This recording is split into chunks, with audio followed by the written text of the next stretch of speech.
ओम शांति। आपका दिन शुभ हो। आप जो भी कर्म करें उसमें 100% आपको सफलता मिले, मेरी यही शुभ भावना और शुभकामना है। आज इस वीडियो में हम बहुत ही इम्पोर्टेंट टॉपिक पर बात करेंगे कि जो लोग आत्महत्या करते हैं उनकी आत्मा के साथ क्या होता है। क्या वो प्रेत योनि में चली जाती है? क्या ऐसी आत्माएं भटकती रहती है? क्या ऐसी आत्माओं को शरीर नहीं मिलता है? या ऐसी आत्माओं को मुक्ति दिलाने के लिए हमें पूजा पाठ करना पड़ेगा? तो हमें करना क्या पड़ेगा? देखिए, बहुत लोग अपने जो जीवन से निराश हो जाते हैं, या ग्रह कलेश की वजह से, या बहुत सारे जो ऐसे भाई बंधु हैं जो डिप्रेशन में चले जाते हैं और फिर अपनी जीवन लीला समाप्त कर देते हैं। या बहुत सारे ऐसे हादसे होते हैं जिसमें भी उनके प्राण चले जाते हैं और जिसको हम अकाल मृत्यु कहते हैं। तो ऐसे में आत्माओं का क्या होता है? अभी जैसे अहमदाबाद विमान हादसा हुआ तो उसमें इतने सारे लोग एक साथ चले गए, तो ऐसे उन आत्माओं का क्या होगा? क्या उनको मुक्ति मिलेगी या भटकते रहेंगे या वापस इस जीवन मृत्यु के चक्र में आएंगे? तो आएंगे कैसे? तो आज इस वीडियो को पूरा देखिएगा ताकि आपको इसके बारे में पता चले। बहुत सारे ऐसे मेरे व्यूवर्स हैं जो ये कहते हैं कि हमने मुझे मतलब वो अपने प्रियजन को इस वजह से खो चुके हैं क्योंकि उन्होंने सुसाइड कर लिया या आत्महत्या कर ली। तो ऐसे केस में उनको बहुत सारे जो पंडित लोग होते हैं वो बताते हैं कि पूजा पाठ करनी पड़ेगी, तभी उनकी आत्मा को नया जन्म मिलेगा, नहीं तो वो प्रेत योनि में चले जाते हैं, वो भटकते रहेंगे। उनको शरीर की कामना रहेगी लेकिन उनको शरीर नहीं मिलेगा।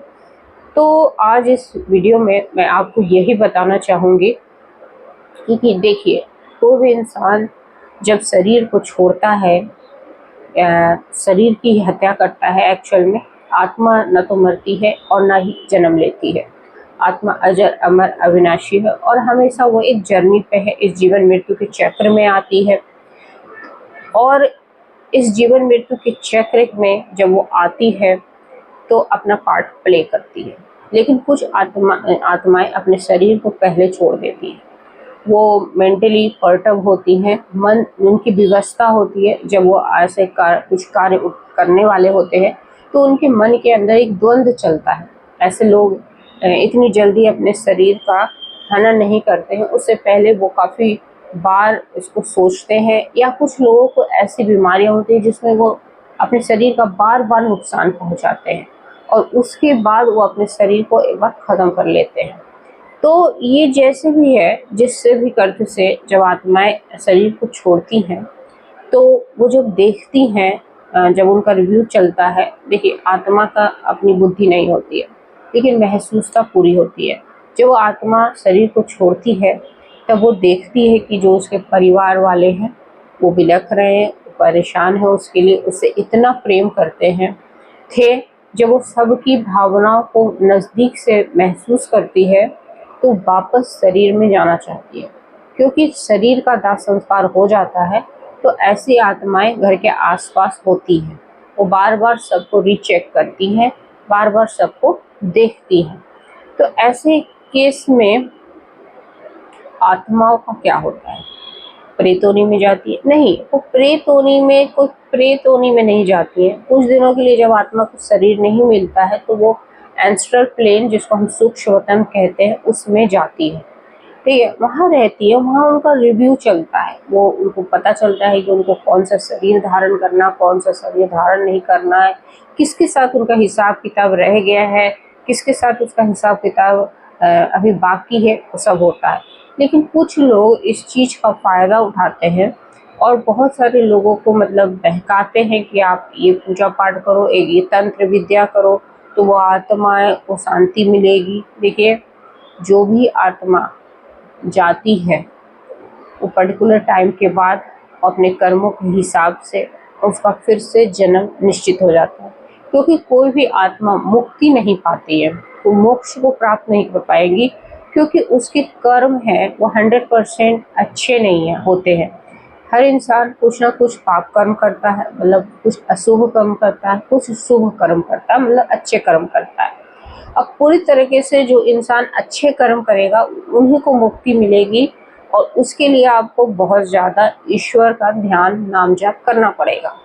तो ऐसे जो आप बहुत सारे जो आपको बहकाते हैं कि भाई ये करो वो करो, ऐसे में एक ऐसे इंसान ने मतलब जब तांत्रिक विद्या या तंत्र विद्याओं का आप जब सहारा लेते हो कि भाई ऐसे आत्माओं को मुक्ति मिलेगी नहीं। बहुत सारे ऐसे लोग हैं जो इमोशनली अपने प्रियजन से अटैच्ड होते हैं और उनको ऐसा लगता है कि ऐसी आत्माएं भटकती ना रहे, तो उनकी शांति के लिए वो बहुत सारे पूजा पाठ के लिए ऐसे तांत्रिकों का सहारा लेते हैं।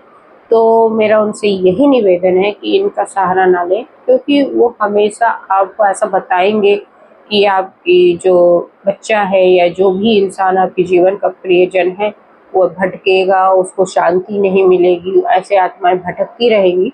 तो ये आपकी गलत धारणा है, ये ऐसा कुछ होता नहीं है। क्योंकि जब आप गरुड़ पुराण का अध्ययन करते हो तो आत्मा एक निश्चित समय के बाद जन्म लेगी, दूसरे गर्भ में प्रवेश करेगी और इस जीवन मृत्यु के चक्र में आकर अपना पार्ट प्ले करेगी, एक नया रोल उनको मिल जाएगा। तो ऐसी आत्माओं को आपको चिंतित भी नहीं होना है, जो जिन्होंने अपने शरीर का हनन कर लिया, जो असमय उनकी मृत्यु हो गई है एक्सीडेंट में, बहुत सारे बस खाई में गिर जाती है, बहुत सारे लोगों की मृत्यु एक साथ हो जाती है, बहुत सारे हादसों में बहुत लोगों की मृत्यु होती है। तो उनका उस तरह की देखिए मृत्यु निश्चित होता है, क्योंकि जब हमारे शरीर की रचना होती है ना, तो उसी समय हमारी मृत्यु भी डिसाइड हुई होती है। तो आप ही मत समझिए कि ये ऐसा हुआ तो क्यों हुआ और इस तरीके से उसने अपने शरीर की हत्या क्यों की। शरीर की हत्या करना पाप है, हम मानते हैं, लेकिन कुछ कुछ आपने देखा होगा, कुछ लोग कोशिश करते हैं और बच जाते हैं, और कुछ लोग अपने एक बार में ही अपने जीवन नैया डुबो लेते हैं। तो उसका रीज़न ये होता है, जो बच जाते हैं फिर वो बचते क्यों हैं, उनकी भी मृत्यु क्यों नहीं हो गई। क्योंकि देखिए उस माध्यम से उनको जाना होता है। हो सकता है आपको मेरी ये बात अच्छी ना लगे, हो सकता है किसी को ठेस भी पहुंचे, लेकिन ये सत्य है कि जिस तरीके से जिसको जाना होता है उसमें एक इंसान निमित्त बनता है। अगर आप देखोगे कि किसी भी मृत्यु का जो दोष है वो ईश्वर नहीं लेता। ईश्वर नहीं कहता है कि मैं तुम्हारे प्रियजन का आत्मा लेके जा रहा हूँ। ईश्वर नहीं, ईश्वर का कि मैं वजह बन रहा हूँ। आपने देखा होगा कि कितने भी हादसे हुए, उसमें विमान हादसा हो गया तो ईश्वर इसमें वजह नहीं बना, वो प्लेन खराब थी इसलिए वजह बना, या बस में कुछ खराबी आ गई, या घाटी अचानक से आ गई, या ड्राइवर को कुछ नहीं दिखा, या इस तरीके के हादसे होने का रीज़न ही होता है कि हम खुद ही सतर्क नहीं रहते और उस हादसों में उन लोगों का, आत्माओं का जाना तय होता है। क्योंकि कुछ पाप कर्म है ना ग्रुप में किए जाते हैं और उसी तरह से उन ग्रुप में ही वो आत्मा एक साथ जाती है, प्रकृति उनको एक साथ इकट्ठा करती है और इस तरह के हादसे होते हैं। तो इसमें प्रकृति का रोल होता है। कोई इंसान की बातें उसको पसंद नहीं आ रही है, उसको लग रहा है ये बार बार मुझे प्रताड़ित कर रहा है, तो वो गुस्से में अपने शरीर का आनंद करता है ना। तो वो वजह कौन बन गया, वो इंसान, लेकिन उसको उसी तरीके से उसकी मृत्यु होनी होती है। इसी वजह से वो आत्मा मृत्यु अपनाती है, जिसको हम आत्महत्या का नाम देते हैं, लेकिन एक्चुअल में उसकी मृत्यु उसी तरह की निश्चित होती है। तो किसी को भी इस दोष में नहीं रहना चाहिए, अपने आप को कोसना नहीं चाहिए कि मेरी वजह से वो चला गया। ठीक है, वो अपने अपने टाइम से जाते हैं, बस उनकी आत्मा की शांति के लिए आप ईश्वर के कनेक्ट होकर सकाश दे सकते हो, ताकि उनकी आत्मा जहाँ भी जन्म ले वो एक सुखी जीवन जीवे और वो जो कष्ट उन्होंने यहाँ पे सहा है वो आगे ना सहे। उनसे एक माफ़ी प्रार्थना भी करनी चाहिए।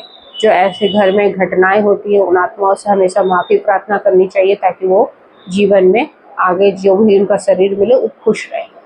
होप सो आपको ये बात समझ में आ गई होगी कि आत्मा का क्या होता है, सुसाइड के बाद, आत्महत्या के बाद कैसे जन्म होता है और कैसे उनकी मृत्यु होती है। होप सो आपको वीडियो अच्छी लगे। जय हिंद, जय भारत।